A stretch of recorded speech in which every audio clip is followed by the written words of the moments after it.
풀리기 시작한 마법. 이제 우리는 비버 부부와 새 아이들한테로 돌아가야겠다. 비버 씨가 꾸물거릴 시간이 없다고 말하자 모두들 서둘러 코트를 걸쳤다. 비버 부인은 짐을 꾸린 뒤 식탁 위에 올려놓으며 말했다. 여보, 저 햄 좀 집어주세요. 여기 차 한 꾸러미, 저기 설탕, 그리고 성냥도 몇 갑 있어요. 누가 저 구석에 있는 옹기에서 빵 두세 덩어리만 좀 집어줘요. 수잔이 갑자기 큰 소리로 물었다. 아니, 뭐 하세요, 비버 부인? 비버 부인은 아주 침착하게 대답했다. 짐을 챙기는 거예요, 아가씨. 설마 먹을 것도 없이 떠날 생각은 아니겠죠? 수잔은 코트 깃에 단추를 채우며 말했다. 비버 부인, 시간이 없어요. 당장 마녀가 나타날지도 모르잖아요. 비버 씨가 끼어들며 맞장구를 쳤다. 내 말이 그 말이오. 그러자 비버 부인이 말했다. 세상에, 마음들이 잘도 맞는군요. 여보, 생각 좀 해봐요. 마녀가 오려면 적어도 15분은 더 걸려요. 피터가 말했다. 그렇지만 되도록 빨리 출발해야 돼요. 마녀보다 먼저 돌탁자 언덕에 도착하려면 말이에요. 수잔이 말했다. 비버 부인, 그 점을 잊어서는 안 돼요. 마녀는 여기 도착해서 우리가 없어진 걸 알기가 무섭게 전속력으로 쫓아올 거예요. 비버 부인이 말했다. 그야 그렇겠죠. 하지만 우리가 무슨 수를 쓰더라도 마녀보다 먼저 갈 수는 없어요. 우린 걸어가겠지만 마녀는 썰매를 타고 갈 테니까요. 수잔이 말했다. 그럼 전혀 희망이 없나요? 비버 부인이 말했다. 자, 호들갑 떨지 말고 서랍에서 깨끗한 손수건 6장만 꺼내주세요. 물론 희망이 있죠. 마녀보다 먼저 도착할 수는 없겠지만 마녀가 전혀 예상하지 못한 길로 가면 거기까지 갈 수는 있을 거예요. 비버 씨가 말했다. 여보, 당신 말이 맞긴 해요. 하지만 벌써 이곳을 빠져나갔어야 할 시간이요. 당신도 법석 좀 그만 떨어요. 자, 이제 됐어요. 이제 짐꾸러미 5개가 있으니 제일 작은 사람이 제일 작은 짐을 가져가세요. 비버 부인은 루시를 쳐다보며 마지막 말을 덧붙였다. 자, 꼬마 아가씨, 이게 당신 거예요? 꼬마 아가씨. 루시가 말했다. 어휴, 제발 빨리 좀 가요. 비버 씨는 부인이 눈장화 씻는 일을 도와주었다. 비버 부인이 말했다. 자, 이제 다 돼가요. 재봉틀은 가져가기에 너무 무겁겠죠? 비버 씨가 말했다. 그럼 당연하지. 이만저만 무거워야 말이지. 당신 설마 뛰어가면서도 저걸 돌리겠다는 건 아니겠지? 마녀가 재봉틀까지 건드릴 걸 생각하면 참을 수가 없어요. 마녀가 저걸 부숴버리거나 훔쳐갈지도 모르잖아요. 새 아이가 입을 모아 소리쳤다. 아이 참, 제발 서둘러요. 그렇게 해서 마침내 다들 밖으로 나왔다. 비버 씨가 이러면 마녀가 우리를 조금이라도 늦게 쫓아오겠지 하며 문을 잠그자 각자 자기 짐을 짊어지고 길을 떠났다. 그들이 길을 나섰을 때에는 눈이 그치고 달이 모습을 드러내고 있었다. 비버 씨가 맨 앞에 서고 다음에 루시, 피터, 수잔, 비버 부인 순으로 한 줄로 나란히 서서 걸었다. 비버 씨는 댐을 가로질러 오른쪽 강기슭으로 가더니 나무들 사이로 나 있는 험한 길을 따라 강기슭 아래로 곧장 내려갔다. 골짜기 양옆으로 우뚝 솟은 산이 달빛을 받아 반짝이고 있었다. 비버 씨가 말했다. 가능한 더 아래로 계속 내려가야 해요. 이 길로 썰매가 내려올 수 없으니까 마녀는 꼭대기 쪽으로 갈 겁니다. 아늑한 안락의자에 앉아 창밖으로 내다보았던 무척이나 아름다웠을 전경이었다. 루시는 처음에는 이런 상황에도 경치를 즐겼다.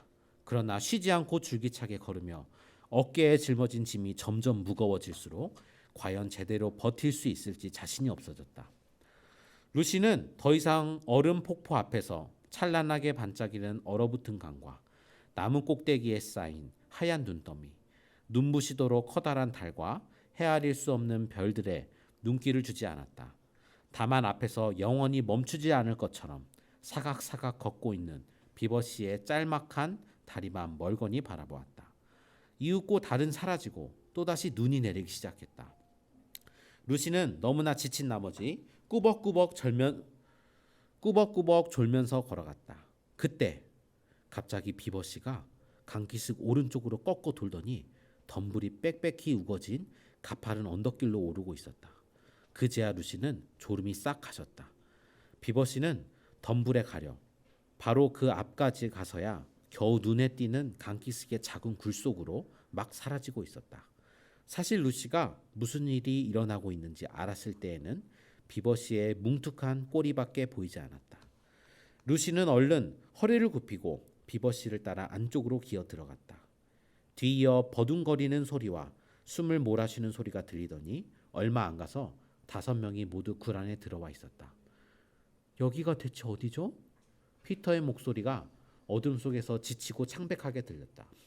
목소리가 창백하다는 것이 어떤 의미인지 여러분이 알아주었으면 좋겠다. 그러자 비버씨가 대답했다. 어려웠던 시절 비버들이 숨어 지내던 은신처입니다. 극비장소지요. 그다지 편한 곳은 아니지만 몇 시간은 눈을 붙여야겠기에. 비버 부인이 말을 건넸다. 떠날 때 다들 그렇게 조급하게만 굴지 않았으면 베개도 몇 개 가져왔을 텐데. 루시는 그곳이 툼누스 씨의 동굴보다 못하다고 생각했다. 그냥 굴이었는데 어쨌든 바닥은 마른 흙이었다. 굴 안이 어찌나 좁은지 다들 드러누우니 무슨 옷구러미가 한데 뭉쳐있는 것 같았지만 오랫동안 걸어오느라 몸에 열기도 있고 해서 나름대로 제법 아늑했다. 동굴 바닥만 좀 더 평평했더라면 좋았을 텐데. 비버 부인이 어둠 속에서 마실 것이 담긴 작은 병을 모두에게 돌렸다. 모두들 그것을 마시고 혀를 톡 쏘는 싸한 기운에 콜록콜록 기침을 하기도 했지만 기분 좋게 몸이 따뜻해지는 것을 느끼며 그대로 골아떨어졌다. 혀를 톡 쏘는 싸한 기운에 콜록콜록 기침을 하면서 먹었다 했거든요. 먹고 골아떨어졌다고? 뭘 마신 걸까? 약간 술 같은 걸 준 것 같아. 쉬어야 되니까. 그러니까 술을 억지로 먹인 건 아니고 외국인들한테는 술이 음료여서 그런 차원에서 따뜻하게 먹기도 하거든요. 그런 의미인 것 같아. 나오진 않았지만. 온몸이 으슬으슬하고 뻐근해서 뜨거운 물로 목욕이라도 했으면 좋겠다고 생각하며 눈을 떴을 때 루시는 겨우 몇 분밖에 지나지 않은 것 같이 느껴졌다. 실제로는 몇 시간이나 자고 난 뒤였는데도. 그러고는 이내 긴 수염이 뺨을 간지리는 듯한 감촉을 느꼈고 동굴 입구로 차가운 햇살이 들어오는 것을 보았다. 루시는 곧 잠이 달아나 버렸다. 다른 이들도 마찬가지였다.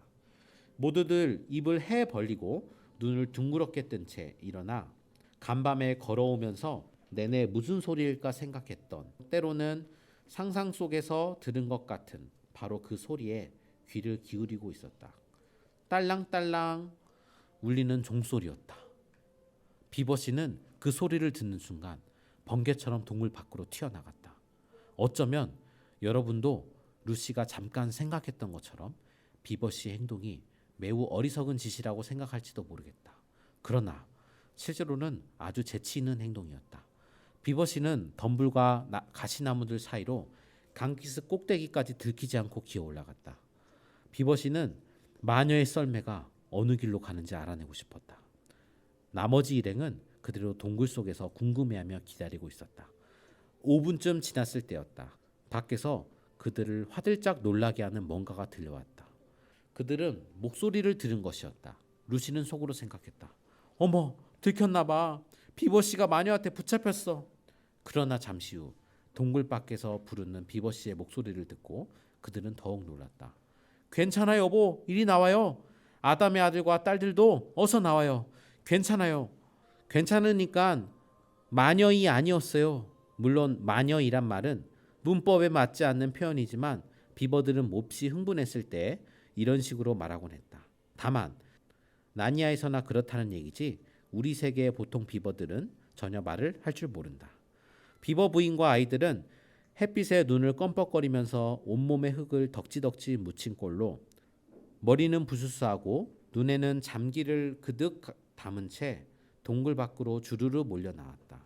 기뻐서 덩실덩실 춤을 추다시피 하고 있는 비버씨가 소리쳤다. 어서 와요, 어서 와요. 마녀가 한 방 먹은 거야. 마녀의 힘은 벌써 무너지고 있는 것 같아. 가파른 비탈을 기어오르고 있었다. 피터가 헐떡거리며 물었다. 비버씨, 무슨 소리예요? 내가 그랬죠?